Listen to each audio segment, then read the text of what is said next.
What in the world is happening with Aaron Rodgers and the Green Bay Packers? I'm Dan Wiederer, the Chicago Tribune, joined as always by Dionne Miller of ABC 7. The soap opera is getting more dramatic. The plot is thickening. Feeling up north of the border in Wisconsin is that Aaron Rodgers may have played his last down as a Green Bay Packer. The feeling south of the border in Illinois and Chicago for Bears fans is, are you serious? Is this possible? Dear God, I hope he has played his last game for the Green Bay Packers. You're right.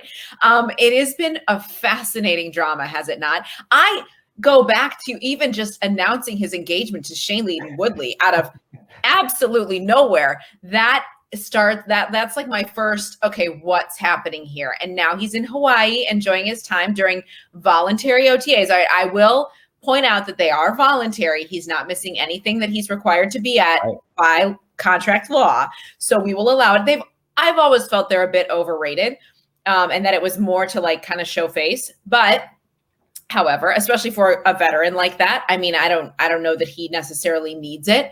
At the same time, with him wanting out and demanding the GM be fired, and I mean, it's drama, and yet there he is sipping wine and humming along to Taylor Swift like nothing's going on. So it's interesting. Rodgers surfaced earlier in the week on Kenny Mayne's last Sports Center and sort of tried to play it off as, this is all about you, Kenny. This is your last show. I'm here because it's all about you. But it was another indication for those who have covered Rodgers for a long time and know him that a lot of times it's all about Aaron. And there is a part of that complicates this equation. My pushback, though, on folks in Green Bay who have spent a lot of time around Aaron and who understand the inner workings of the Packers is, yes, I understand that he may have a very egotistical nature about him, a very self-confident, self-centered way at times. But massaging that ego for lengthy periods seems less demanding than having to go out and start over at quarterback, right? If anyone can talk about the difficulty of starting over at quarterback, it's the Chicago Bears, who are entering season 102, still trying to find a quarterback. Now, they believe they have one in Justin Fields, but my goodness, we don't know yet. And my goodness, how long has it taken to get here? And so when you have a player like Rodgers coming off an MVP season with a team who has been on the doorstep of the Super Bowl the last 2 years, my inclination as an organization, as a general manager, as a front office is, let's just massage this ego until we're no longer capable of winning Super Bowls, right? And then we'll deal with all the mess at that point. I don't understand the resistance to that. I get there's obviously, human to human contact that comes into play, and there's clashes and those things. But my God, the idea of having to start over at that position after having it locked down for 30 years seems very intimidating to me. And if that's their vote of confidence in Jordan Love, then so be it. Yeah, I don't know that they have a vote of confidence in Jordan Love. What have they seen from him in a real life game situation that would indicate that he's ready? Not zero, like exactly zero.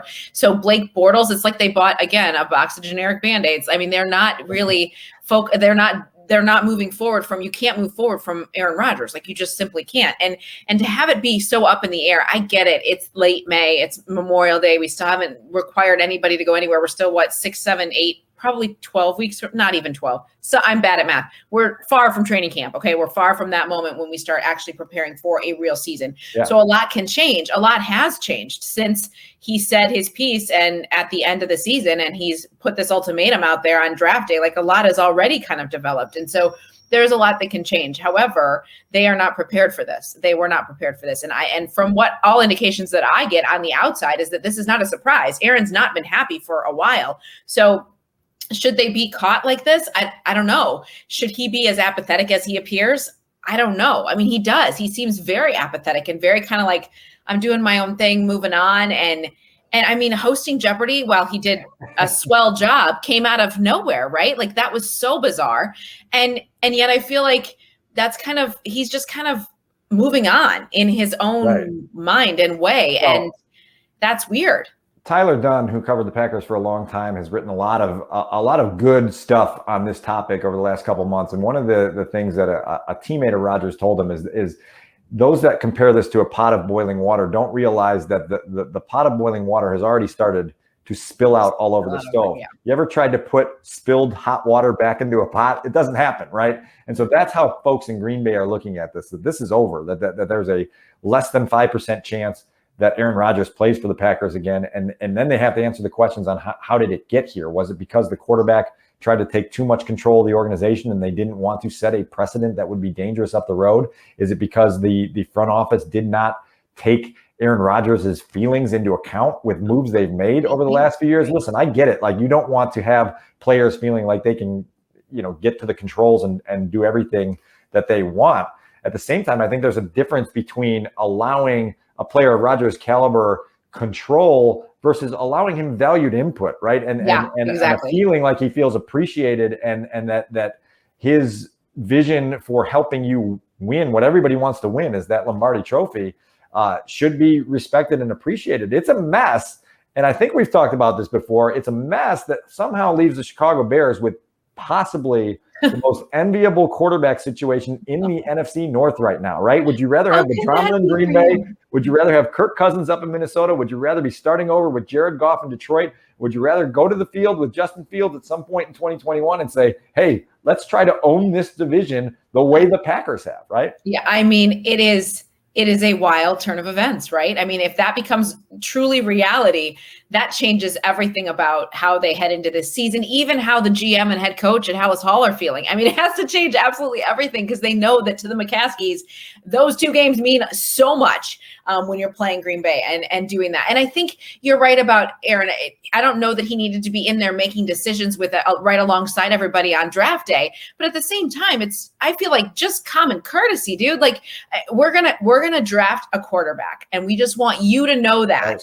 Now, and shouldn't worry about it. Don't worry about anything at this moment, but we're just doing it because we don't want to be caught later on when we don't, I mean, anything, just common courtesy, like pick up the phone. I know I work for someone who I respect so much because she doesn't want to be surprised. She's right. Like, I'm not necessarily going to say no out of the gate. I just don't want to be surprised. I don't want to hear it from somebody else. I want to hear it from you. And I feel like that's what they owed Rodgers after all that he's done for that franchise.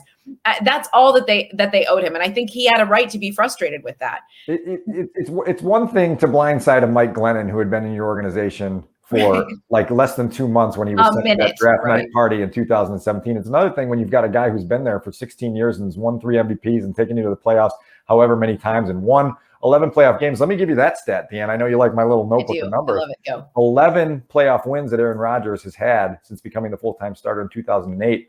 The Bears, Lions, and Vikings combined in that span have 4 playoff victories. So almost 3 times as many by the Packers since Rodgers became their full-time starter. This is what you're potentially giving up if you decide, hey, it's over. It's fully over. We're cutting the cord. We're moving on. We're going to trade him. We're going to let him go elsewhere. And now we've got to try to figure out how to get this right again. The other teams in the division haven't been able to get it right. The Lions had Matthew Stafford forever. Didn't win a playoff game, right? No. So here we are. And it's really hard to believe that this drama has escalated to this point. It's even harder to believe that the Bears could be staring at a division that doesn't include a Hall of Fame quarterback for the first time since the early 90s. That is outrageous, what you just said. How do we feel about the man bun, Dan? I'm not feeling it. I'm not feeling it. Aaron Rodgers. I've never been a man bun guy. I sort of wish I had more versatility with my hair. This is a revelation here on this program that others probably haven't known. I've had the same haircut for probably 20 plus years. It just doesn't change. But it looks like Aaron Rodgers is having a good time in Hawaii. Man bun or no man bun, it looks like he's enjoying himself. And so I respect that to some extent. It's an interesting world that he's kind of now a part of with Shailene Woodley. And it's just a different, again, and I've heard her say too in interviews, she's like, I never thought I'd date a football player. I never thought I would. And I don't even know that she cares about that. And maybe that's what he wants. I don't know. It's just a very interesting relationship based on, again, I love when entertainment and sports collide, but it's so you think about his former girlfriends, Olivia Munn, Danica Patrick, help me. Somebody else? Is that it? Those are the 2 main ones. Those are the 2 big ones, Yeah. But I am surprised. I would be surprised if the Packers front office is shocked by any of this. I mean, this is a man who truly wrote off his family. I mean, the loyalty is not going to be there in this moment. I mean, he's a Hall of Fame grudge holder, right? 1,000%. 1,000%. And that's obviously behind that. And that's the thing when you talk to folks that have been rooted in Green Bay for a long time and sort of roll their eyes at Rodgers' stance on all this. It's that, Aaron likes the drama. Aaron likes the drama to revolve around him. Aaron can be a diva. again, my counter argument is, okay, fine, right? He plays at an MVP level on a regular basis, and I get it. He's on the downside of his career, and they obviously brought in Matt LaFleur to take him back to the level that he can play at. But look, you ride that car until it has no gas left in the tank, until the brakes don't work. Yes. Whatever else it may be.